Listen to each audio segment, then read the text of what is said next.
সুপ্রিয় দর্শক, স্বাগতম জানাচ্ছি সর্বশেষ আপডেট বাংলা সংবাদে। শুরুতে জানিয়ে দেব সংবাদ শিরোনাম। শুরুতে চাঞ্চল্যকর তথ্য, ওয়ার্কিং কমিটির সভায় শেখ হাসিনার নির্দেশ, শীঘ্রই মাঠে ফিরে নামার প্রস্তুতি আওয়ামী লীগের। থাকছে বিস্তারিত প্রতিবেদনে। জানিয়ে দেব বাংলাদেশের জেলায় জেলায় বাড়ছে আওয়ামী লীগের কর্মসূচি, নেতাদের মধ্যে উৎসাহ উদ্দীপনা বিরাজ করছে। থাকছে বিস্তারিত। এদিকে লক্ষ্মীপুরে আইনজীবী সমিতি নির্বাচন, ৮ পদে আওয়ামী লীগ পন্থীর জয়, ৬ পদে বিএনপি পন্থীদের, জামাত শূন্য। সর্বশেষ জানিয়ে দেব আজ বরিশালে আওয়ামী লীগের সাধারণ সম্পাদকের আদালতে আত্মসমর্পণ, জামিন মঞ্জুর। থাকছে বিস্তারিত। সুপ্রিয় দর্শক মন্ডলী, এতক্ষণ শুনছিলেন সংবাদ শিরোনাম, এবার জানাবো বিস্তারিত সংবাদ। তার আগে অনুরোধ থাকবে ভিডিওটি ভালো লাগলে এবং সর্বশেষ আপডেট সংবাদ পেতে চ্যানেলটি সাবস্ক্রাইব করুন। ধন্যবাদ। ওয়ার্কিং কমিটির সভায় শেখ হাসিনার নির্দেশ, দেশে ফিরে মাঠে নামার প্রস্তুতি নিন। নির্বাচিত আওয়ামী লীগ সভাপতি ও সাবেক প্রধানমন্ত্রী শেখ হাসিনা আজ সকালে দলের ওয়ার্কিং কমিটি ভার্চুয়াল বৈঠক নেতাদের স্পষ্ট নির্দেশ দিয়েছেন, মানসিক ও অন্যান্য প্রস্তুতি নিন। সবাইকে দেশে ফিরতে হবে এবং রাজনৈতিক ময়দানে নামতে হবে। এটি 12 ফেব্রুয়ারি ত্রয়োদশ জাতীয় সংসদ নির্বাচনের পর আওয়ামী লীগের কেন্দ্রীয় নেতৃত্বের সবচেয়ে গুরুত্বপূর্ণ বৈঠক বলে মনে করা হচ্ছে। বৈঠকটি দলের এক প্রেসিডিয়াম সদস্যের বাড়িতে অনুষ্ঠিত হয়। সেখানে ওয়ার্কিং কমিটির সদস্যরা উপস্থিত ছিলেন। শেখ হাসিনা ভার্চুয়ালি সভাপতিত্ব করেন। বৈঠক শেষে শেখ হাসিনা বলেন, নির্বাচনটি ছিল প্রহসন মাত্র। তিনি দেশি বিদেশি পর্যবেক্ষকদের দ্বিমুখী আচরণে কটাক্ষ করে বলেন, কেউ কেউ বাংলাদেশে দাঁড়িয়ে ভালো নির্বাচন বলেছেন, কিন্তু নিজ দেশে ফিরে রিপোর্ট সাজানো নাটক করছেন। এমন দুমুখ লোকদের ভরসায় বসে থাকা যাবে না। তিনি নির্বাচনী ফলাফলকে চুলচেরা বিশ্লেষণ করতে এবং ভোট বয়কটের আহ্বান, জনগণের তুমুল সাড়া তুলে ধরতে নেতাদের নির্দেশ দেন। শেখ হাসিনা দাবি করেন, তার ভোট বয়কটের ডাকে মানুষের সাড়া দিয়েছে এবং ভোটের হার 60.0% দেখানো অসম্ভব। তিনি অভিযোগ করেন, এবার তো 12 ফেব্রুয়ারি ভোট, 11 ফেব্রুয়ারি সন্ধ্যা থেকেই ব্যালট বাক্স বোঝাই করা হয়েছে। নিষেধাজ্ঞা প্রসঙ্গে শেখ হাসিনা বলেন, আওয়ামী লীগের কার্যক্রমের ওপর সন্ত্রাস দমনের আইন নিষেধাজ্ঞা অবৈধ। দুটি কারণ, এক, দলের কোনো অপরাধ করেনি, 2, মোহাম্মদ ইউনূস অন্তর্বর্তী সরকার অবৈধ ছিল। তিনি বিএনপি সরকারের নাম না নিয়েই আশা প্রকাশ করেন যে বর্তমান সরকার এই নিষেধাজ্ঞা প্রত্যাহার করবে। এদিকে বৈঠকে নেতারা নিজ নিজ এলাকা এবং পরিস্থিতি তুলে ধরেন। সবাই ওয়ার্কিং কমিটির সকল সদস্য বক্তব্য দেন। কয়েকজন গুরুত্বপূর্ণ নেতাও যারা কমিটির সদস্য নন বক্তব্য রাখেন। শেখ হাসিনার কণ্ঠে পরিচিত আত্মবিশ্বাস ফুটে উঠেছে বলে অভিযোগ। উপস্থিত নেতাদের ধারণা, কেউ কেউ মনে করেছেন নিষেধাজ্ঞা প্রত্যাহারে ইতিবাচক বার্তা পেয়ে থাকতে পারেন তিনি।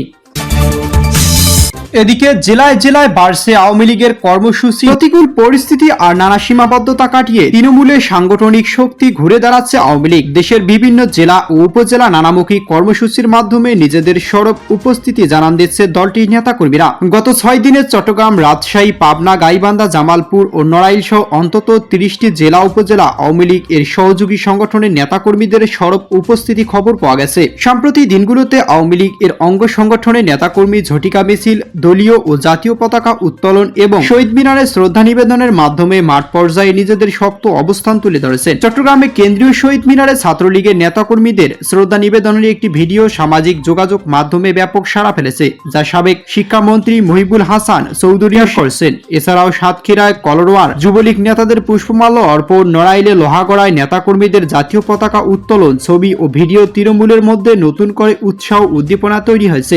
রাজশাহী জেলা আওয়ামী লীগের কার্যালয়ে জাতীয় ও দলীয় পতাকা উত্তোলন করে জয় বাংলা স্লোগান দিয়েছেন নেতাকর্মীরা। পাবনা ও রাজবাড়ী, গোয়ালন্দেত কার্যালয়গুলোতে বঙ্গবন্ধু ও শেখ হাসিনা ছবি সম্বলিত ব্যানার স্থাপন ও পতাকা উত্তোলনের মাধ্যমে নিজেদের নিয়ন্ত্রণ ও উপস্থিতির জানান দেওয়া হচ্ছে। যদিও পাবনায় নেতাকর্মীদের স্লোগানের পর বিরোধী পক্ষ কার্যালয়ে আগুন দেওয়ার চেষ্টা করছে, তবে নেতাকর্মীদের মধ্যে কোনো নেতিবাচক প্রভাব পড়েনি, যা তাদের মনোবল আরো দৃঢ় হয়েছে। জামালপুরে, বক্সিগঞ্জ, বাগারচর ইউনিয়ন এবং গাইবান্ধা পৌর শহীদ মিনারেও নেতাকর্মীদের সক্রিয়তা লক্ষ্য করা গেছে।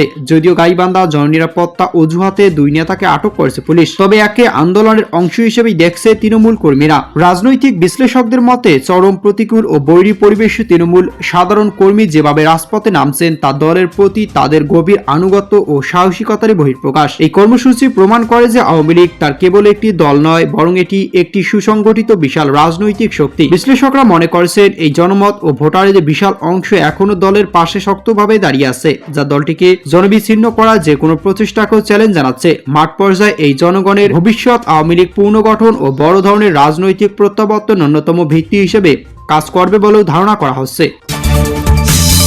এদিকে লক্ষ্মীপুরে আইনজীবী সমিতি নির্বাচন, 8 পদে আওয়ামী লীগের জয় এবং 6 পদে বিএনপির জয়। লক্ষ্মীপুর জেলা আইনজীবী সমিতির বার্ষিক নির্বাচন বঙ্গবন্ধু আওয়ামী লীগ আইনজীবী পরিষদ অংশ না নেওয়ার ঘোষণা দিলেও স্বতন্ত্র হিসেবে দাঁড়িয়ে 8 পদে জিতেছে আওয়ামীপন্থীরা। নির্বাচনে 15টি পদ থাকলেও আওয়ামীপন্থীরা 12 পদে দাঁড়িয়ে 8টিতে জিতেছে দলটির স্বতন্ত্র প্রার্থীরা। সভাপতি, সাধারণ সম্পাদক ও পাঠাগার সম্পাদক পদে আওয়ামীপন্থীদের কোনো প্রার্থী ছিল না। এদিকে দিবাগত রাত 3টার দিকে ভোট গণনা শেষে প্রধান নির্বাচন commissioner advocate AKM Humayun Kabir ফলাফল ঘোষণা করেন। সভাপতি ও সাধারণ সম্পাদক সহ 6টি পদে বিএনপি জয়ী হয়েছে, আর নির্বাচনে অংশগ্রহণ না করার ঘোষণা দিয়েও 8টি পদে বিজয়ী হয়েছে। তবে নির্বাচন জামাত সমর্থিত একজনও বিজয়ী হতে পারেনি। এ নিয়ে টানা দ্বিতীয়বারে তাদের কেউ নির্বাচিত হয়নি। জানা গেছে, টানা দ্বিতীয়বারের মতো 232 ভোট পেয়ে জাতীয়তাবাদী আইনজীবী ফোরামে মনিরুল ইসলাম হাওলাদার সভাপতি, 216 ভোট পেয়ে রফিকুল্লাহ সাধারণ সম্পাদক নির্বাচিত হয়েছেন।